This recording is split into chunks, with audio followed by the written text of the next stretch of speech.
John 5.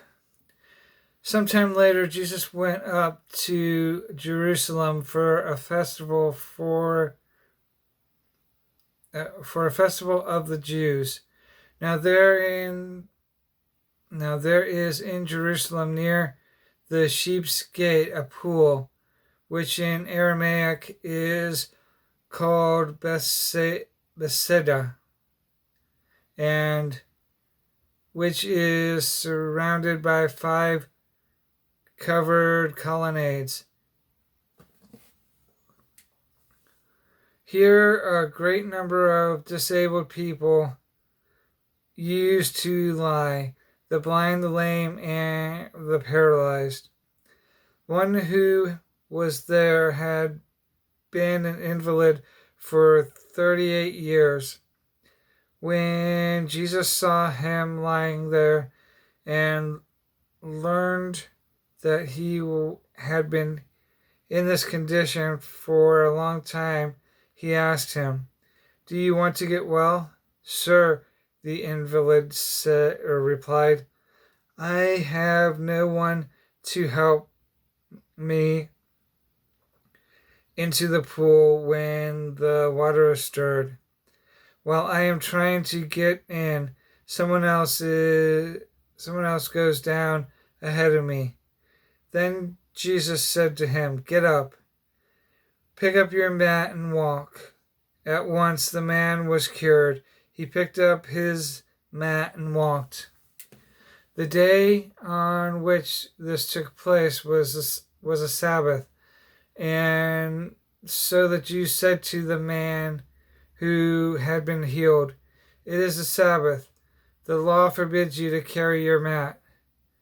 But he replied, "The man who made me well said to me, 'Pick up your mat and walk.'"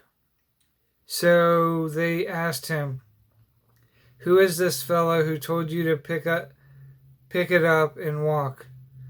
The man who was healed had no idea who it was, for Jesus had slipped away into the crowd that was there. Later, Jesus found him at the temple and said to him, "See, you are well again. Stop sinning, or something worse may happen to you." The man went away and told the Jews that it was Jesus who had made him well. So, because Jesus was doing these things on the Sabbath, the Jews persecuted him. Jesus said to them, "My Father is always at his work to this very day, and I too am working." For this reason, the Jews tried all the harder to kill him. Not only was he breaking the Sabbath, but he was even calling God his own Father, making himself equal with God. Jesus gave them this answer, "I tell you the truth, the Son can do nothing by himself. He can do only what he sees his Father doing. Because whatever the Father does, the Son also does.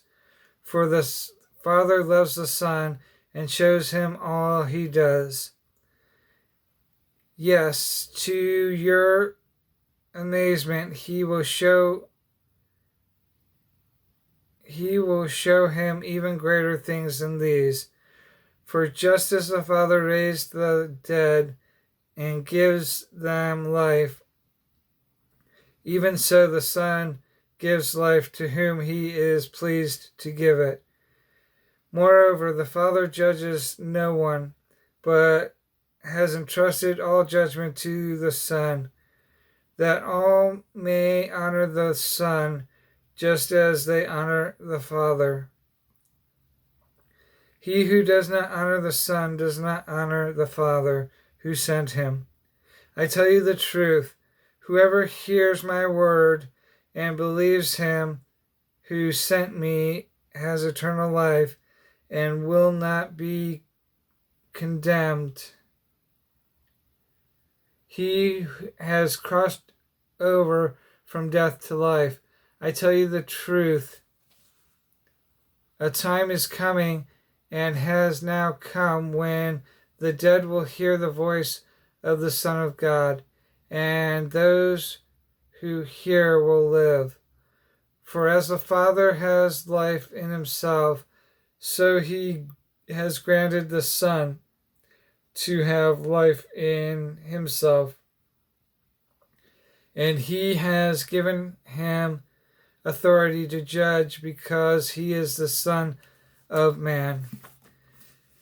Do not be amazed at this, for time is coming when all who are in their grave will hear his voice and come out.